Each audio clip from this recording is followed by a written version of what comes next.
입니다. 컴퓨터 과학 개론 10장 들어갑니다. 10장의 제목이 인터넷과 모바일 컴퓨팅이에요. 사실 인터넷 여러분이 가장 친숙한 매체일 것 같은데 이 10장에서는 아래의 이 세 가지를 이야기를 합니다. 10.1절이 인터넷이고요. 2절이 모바일 컴퓨팅, 3절이 사물 인터넷입니다. 사물 인터넷, IoT라고 하죠.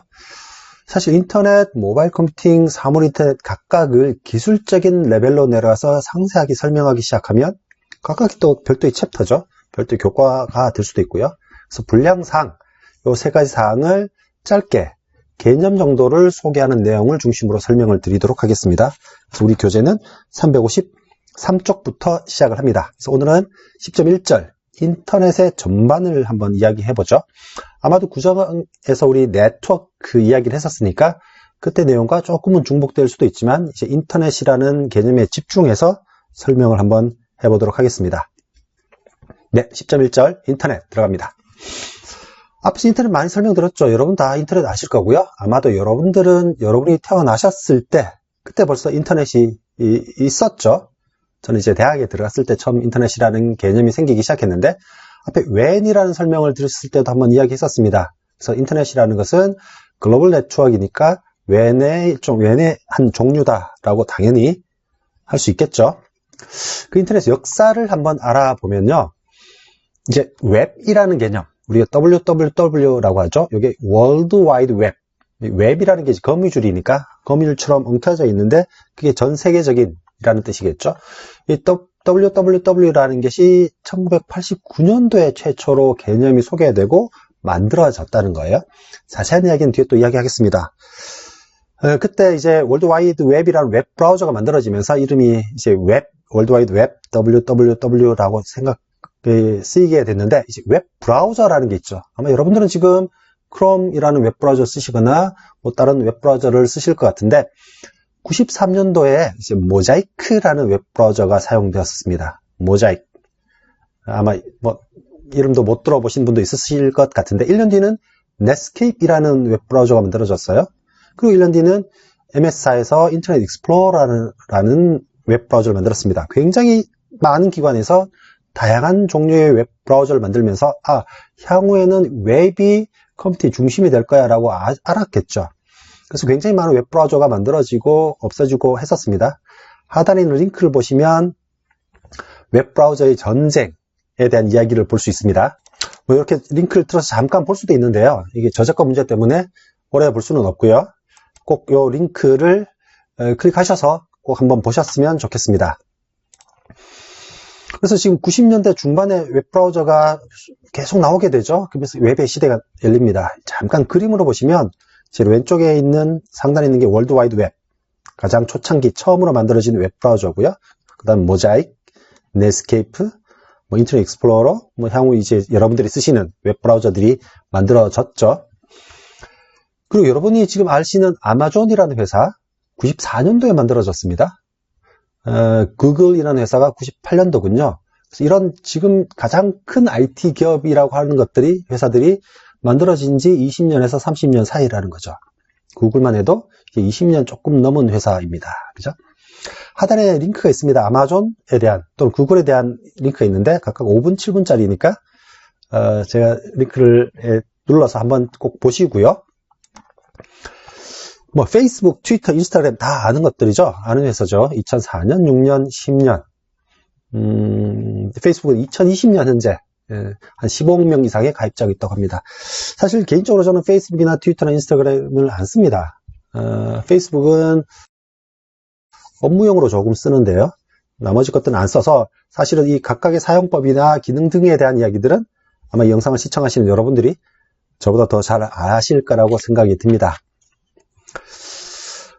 이제 월드와이드 웹 한번 이야기를 해보죠. 아까 월드와이드 웹은 89년도에 처음 만들어졌다고 했는데 그 만든 기관이 CERN이라는 유럽 입자물리 연구소예요.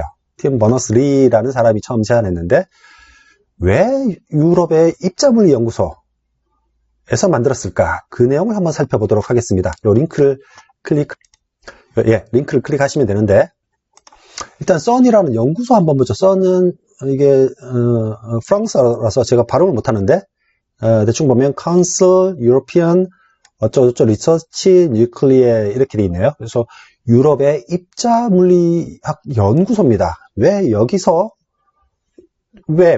월드 와이드 웹이라는 개념을 창안하게 되었는지 한번 보시면 해당하는 선 연구소 웹사이트 들어가면 이렇게 설명이 나옵니다. 웹이 만들어진 곳이라고 하죠. 89년도에 월드 웹이라는 개념을 팀 버너스-리라는 사람이 만들었다라는 건데 뭐 이런 겁니다. 선이라는 연구소가 굉장히 큰 연구소고요. 하나의 위치에 집중되어 있는 게 아니고 여러 대학들이나 여러 국립연구소들이 산지에 대해서 협력하는 관계였어요. 실제로 본인들이 연구를 하다 보니까 떨어져 있는 어떤 리소스, 정보들을 체계적으로 관리할 필요가 있었다는 거죠. 그래서 월드 와이드 웹을 만들었다는 겁니다. 그렇게 만들어진 웹들이 93년도부터 만들어진 모자이크, 넷스케이프, 인터넷 익스플로러 등의 웹 브라우저가 점점 편해짐에 따라서 전 세계적으로 급속히 확산됐죠. 그러면 1989년도 그 당시에 만들어졌던 첫 번째 웹페이지 어떤 모양이었을지 궁금하지 않으십니까? 요 링크를 들어가 보면요. 이렇게 나옵니다. 이게 이제 나오는데 가장 첫 번째 퍼스트 웹사이트를 한번 보라는 거죠. 이게 가장 첫 번째 만들어진 웹페이지, 웹사이트랍니다. 하이퍼텍스트, 파란색으로 보이는 각각 이제 하이퍼텍스트로 링크가 보이는 거죠. 그림이 없어요. 텍스트. 이 당시에 하이퍼텍스트라고 말을 썼던 이유가 있겠죠. 그 텍스트를 누르면 다음 페이지로 넘어가는 그런 방식입니다. 그래서 이렇게 생긴 게 가장 초창기의 웹페이지 화면이었다. 지금 여러분이 보시는 화면이랑은 영 다르죠. 예, 샘플로 하나 보여드렸습니다. 월드 와이드 웹 그러면 가장 기본적인 개념이 하이퍼텍스트입니다. 여러분이 지난번에도 설명드렸지만 HTTP라는 프로토콜 이야기했었죠. 여기서 HT, 이게 하이퍼텍스트죠. 하이퍼텍스트란 말은 말 그대로 기존의 텍스트, 우리가 기존의 텍스트라 그러면 쭉 이렇게 순서대로 어떤 정보가 기술되어 있는 걸 텍스트라고 하죠. 그 텍스트의 기능을 하이퍼, 뛰어넘는 텍스트라는 거죠. 그죠? 하이퍼. 좀 고급진 텍스트라는 말인데, 이 하이퍼텍스트라는 말은 문서 내의 어떤 링크를 통해서 다른 문서와 유기적으로 연결해서 연속적이 아니고 비연속적으로 어떤 정보를 관리하는 기법, 방법이라는 뜻에서 하이퍼텍스트라고 그럽니다. 그래서 여러 개의 문서를 링크로 연결되어서 순차적일 뿐더러 비순차적으로도 문서를 구성할 수 있다라는 게 하이퍼텍스트죠. 그래서 가장 기본적으로는 지금 여러분들은 웹에서 멀티미디어, 그림이나 뭐 동영상 등을 다 쓰지만 이 월드 와이드 웹이 처음 제한되었을 때는 이제 글자 정보를 다루기에도 컴퓨터 성능이 그렇게 좋지 않았으니까 그때 이제 하이퍼텍스트 해서 HTTP라고 하죠. 지금은 하이퍼텍스트라는 용어보다 하이퍼미디어 뭐 이렇게 말을 쓰기도 합니다. URL이라는 단어 많이 쓰죠. URL이라는 단어는 Uniform Resource Locator라는 겁니다. 그래서 어떤 자원의 위치를 표시하는 통일된 방법이라는 거죠. 통일된 방법, 즉 인터넷 상에 있는 어떤 자원을 표현하는 표준된 주소 표기 방식이라는 뜻이 바로 URL입니다. 여러분 뭐 많이 쓰죠. 예를 들면 우리는 HTTP www.naver.com 뭐 이런 게 URL이죠. 그래서 URL 이름은 가장 앞에 있는 게 프로토콜의 이름이에요. 우리는 HTTP 또는 요즘은 HTTPS라고 해서 Secured Mode, 그러니까 보안이 강화된 프로토콜이라는 뜻에서 HTTPS라는 프로토콜 쓰기도 하죠. 그래서 제일 처음에 있는 건 프로토콜 이름이라고요. 그리고 콜론이 있고 슬래시 두 개가 나온 후에 요게 이제 사이트의 주소가 됩니다. 근데 주소에도 뒤에 뭐가 이렇게 붙기도 하죠.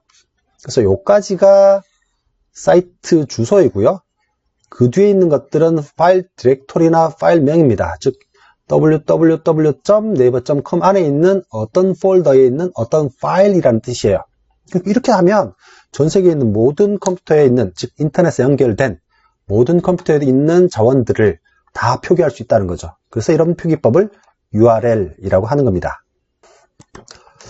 저 인터넷상에서 주소를 표현하는 방법이 IP 주소라는 것도 있고요. 또는 도메인 네임이라는 주소도 있습니다. 사실 동일한 주소를 표기하는 다른 방법인데 IP 주소라는 것은 뭐 영어로 IP 어드레스죠. 이렇게 숫자로 표현된 주소입니다. 아마 컴퓨터를 좀 써보신 분들은 뭐뭐점 이렇게 4개로 나누어진 숫자 열이 있죠. 이게 IP 주소라는 겁니다. 이 IP 주소가 실제 인터넷에 연결된 어떤 컴퓨터 하나를 가리킬 수 있어요. 예전에 교재에서 설명드린 것처럼 이 숫자가 4개가 되는데 각각의 숫자는 0에서 255까지 표현 가능합니다. 그러니까 8비트인 셈이겠죠. 그래서 8비트가 숫자가 1개, 2개, 3개, 4개 있는 거라서 4개의 영역이라서 4, 8이 32에서 32비트로 표현하는 주소를 IP 주소라고 해요. 그러면 인터넷상에 몇 개의 컴퓨터를 표현할 수 있을까요? 256이죠. 그죠? 256의 4승계만큼의 컴퓨터의 주소를 표현할 수 있겠죠. 전 세계 인터넷에 연결된. 그게 이제 IP 주소. 그러니까 숫자로 된 컴퓨터의 주소. 컴퓨터의 주소를 표현하는 숫자 표현. 이게 IP 주소라는 겁니다. 그래서 아까 말씀드린 것처럼 IP 주소는 32비트를 표현하니까 256의 4승. 이게 몇 개가 되나요? 10, 100, 1000만, 10만, 100만, 1000만, 1억, 10억. 43억 개 정도의 컴퓨터를 표현하네요. 근데 지구의 인구가 지금 몇 명이죠? 한 70억 명 되고요. 모든 분이 핸드폰을 가지고 있지는 않지만, 모든 사람이 컴퓨터를 만약에 갖고 있다 그러면, 표현할 수 없군요. 43억 개 정도 표현할 수 있으니까. 특히나 요즘 IoT 등등 여러 개의 그 디바이스가 만들어지니까 각각의 디바이스, PC뿐만이 아니고 각각의 디바이스마다 주소를 할당하기에는 모자란다는 거죠. 그게 IP 주소는요. 그래서 IPv6라는 새로운 주소 체계를 지금 도입하고 있는 중이죠. 그래서 IPv6라는 주소 체계는 128비트 주소를 씁니다. 굉장히 많아진 거고요. 그래서 우리가 지금 쓸 수 있는 뭐 어떤 디바이스든 다 주소를 매길 수 있는 정도의 크기가 되는, 범위가 되는 주소 체계라고 할 수 있습니다. 예, IPv6에 대한 설명은 교재 357페이지에 있으니까 관심 있으신 분들은 자세히 한번 읽어보셨으면 좋겠습니다. 예, 조금 전까지는 IP 주소 설명드렸죠. IP 주소는 인터넷에 연결된 어떤 디바이스의 주소를 숫자로 표현하는 방법이고요. 컴퓨터는 숫자로 표현하는 게 좋지만 사람들은 숫자를 기억하기 어렵죠. 그래서 우리는 사람들은 도메인 네임이라고 합니다. 그래서 IP 주소와 1대1로 연결되면서 사람이 읽기 쉽게, 이해하기 쉽게 영문으로 표현된 주소를 도메인 네임이라고 합니다. 여러분들은 뭐 네이버닷컴 이렇게 도메인 네임을 쓰죠. 이런 게 도메인 네임인데, 그럼 실제로 도메인 네임을 IP 주소로 바꿔주는 놈이 있어야겠죠. 그 놈을 DNS라고 합니다. 도메인 네임 시스템이라는 거고요.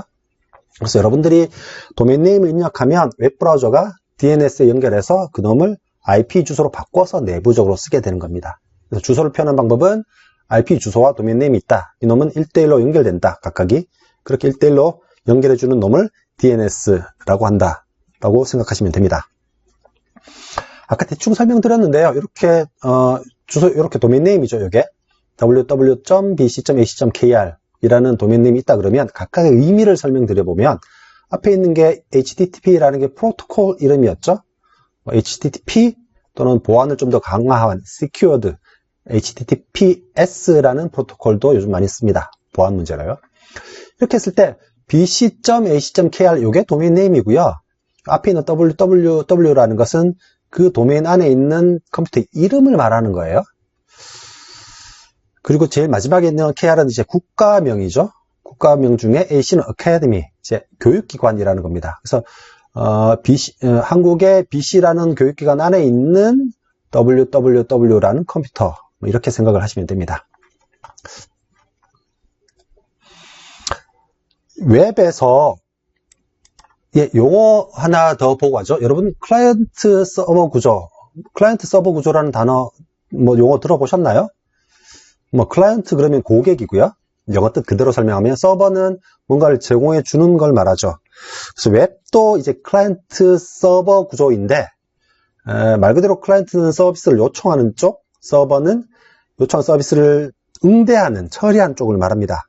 이게 무슨 말이냐면 여러분이 컴퓨터에서 웹 브라우저를 실행해서 뭔가 URL 주소를 입력하면 그 웹 주소에 연결되겠죠. 어떤 정보를 요청하게 됩니다. 이걸 이제 HTTP request라고 하는데, 요청하는 신호가 서버에 가면 서버는 그 요청을 해석해서 요청의 결과물을 리스판스 하겠죠. 이놈을 이제 HTTP 리스판스라고 하는 겁니다. 그래서 요 놈이 클라이언트, 즉 여러분이 쓰시는 웹 브라우저가 클라이언트가 되겠죠.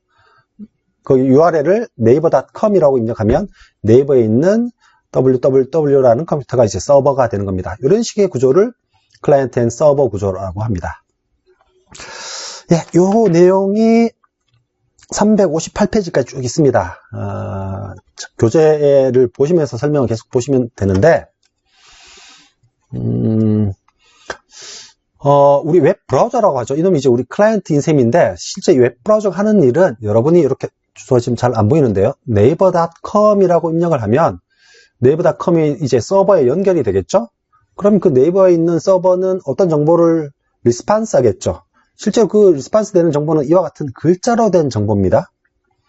이런 글자로 된 정보를 웹브라우저가 받아서 그 글자를 해독해서 의미를 이렇게 화면을 그려주는 거죠. 우리 화면을 렌더링 한다라고 하는데, 이렇게 해주는 게 웹브라우저예요. 그래서 웹브라우저의 기능을 중심으로 다시 설명하면 웹브라우저는 HTML 인터프리터다라고 생각할 수 있습니다. 사실 제가 HTML이라고는 단어 말씀 안 드렸는데요. 아마 많은 분들이 아실 것 같은데, 하이퍼텍스트 마크업 랭귀지라고 해서 이렇게 꺽쇠가 있죠. 그래서 어떤 이런 꺽쇠와 같은 키워드를 가지고 이 정보의 의미를 표현하는 언어를 HTML이라고 합니다. 그래서 웹브라우저는 다른 말로 하면 HTML 해석기, 인터프리터라고 라고 말씀할 수도 드릴 수도 있습니다. 이제 358페이지부터 TCP/IP라는 놈을 설명을 드려야 됩니다. 앞부분에서 프로토콜 설명드릴 때 TCP라는 프로토콜, IP라는 프로토콜 있는데, 요 두 개 프로토콜 합쳐서 인터넷의 근간, 인터넷을 운영하는 기본 프로토콜이다라고 설명드렸죠. 그래서 TCP/IP 프로토콜은 우리가 지금 사용하는 인터넷을 이루는 가장 기본되는 프로토콜이다라고 생각하시면 됩니다. 보통 여러분이 쓰신 TCP/IP라는 프로토콜, 여러분 뭐 있는지 없는지도 잘 모르시죠? 보통 이렇게 운영체제 일부로 이 프로토콜이 제공되기 때문에 우리는 사실 있는지 없는지도 잘 모릅니다. 그래서 각각의 호스트 또는 어떤 머신, 어떤 컴퓨터가 라우터를 통해서 인터넷을 통해서 다른 컴퓨터에 접속되는 그런 구조를 지니고 있습니다. 실제 TCP/IP는 앞에서 보셨던 OSI 7레이어, 7레이어와 다르게 4개의 층으로 구성되어 있고요. 사실 이름을 지금 뭐 기억하실 필요는 없습니다. 하단부터 보시면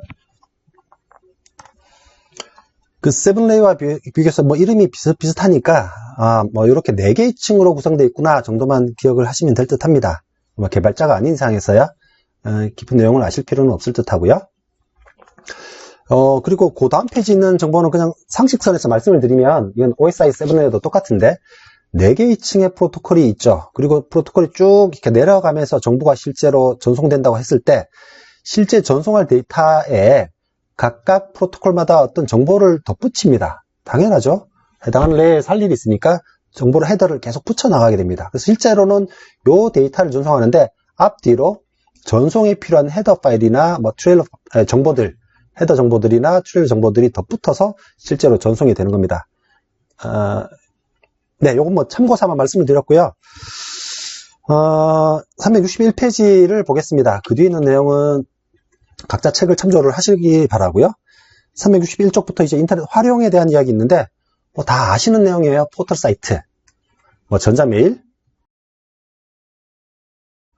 제가 처음에 대학 다닐 때는 대학 교과 과정에 전자메일 보내는 법, 이게 정규 교과 과정에 있었습니다. 지금은 어린이들도 다 쓰는 서비스지만, 전자메일 서비스, 파일 트랜스퍼, FTP 서비스, 어떤 정보를, 이렇게 파일을 업로드하고 다운로드하는 뭐 그런 이제 프로토콜을 FTP 프로토콜이라고 하는데, 뭐 FTP 프로토콜도 사용할 수 있습니다. 물론 뭐 개발자들이 많이 쓰는 서비스들입니다.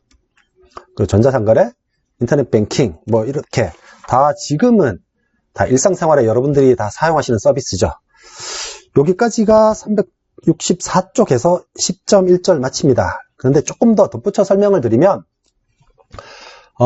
요즘은 HTML5라고 합니다. HTML이라는 것은 하이퍼텍스트 마크업 랭귀지라고 이제 월드와이드 웹을 구성할 때 문서를 작성할 때 사용하는 어떤 언어를 HTML이라고 하는데 이 언어도 계속 발전을 해서요. 표준안이 HTML5라는 표준안이 지금 만들어진 상태입니다. 그래서 HTML이라는 언어의 최신 버전을 HTML5라고 하는데